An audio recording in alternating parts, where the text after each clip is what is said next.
Salaras nama sesa mendak mompon siga kieu teh. Kaetang langki, maklum ayeuna mah tos pabelit sareng pangabutuh.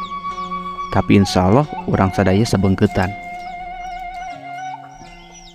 Supados teu nyangkolong teuing kana waktos, hayu urang rendos. Di sarangan rencangan abdi anu nerakeun seuneu.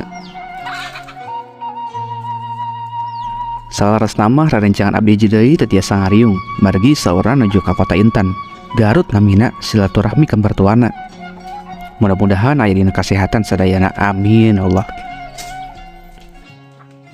Awit lebetkeun sadaya bumbu anu direndos tadi, teras tumis dugi ka seungit.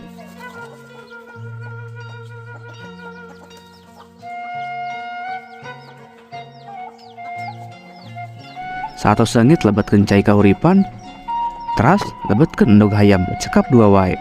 Keng seur-seurnya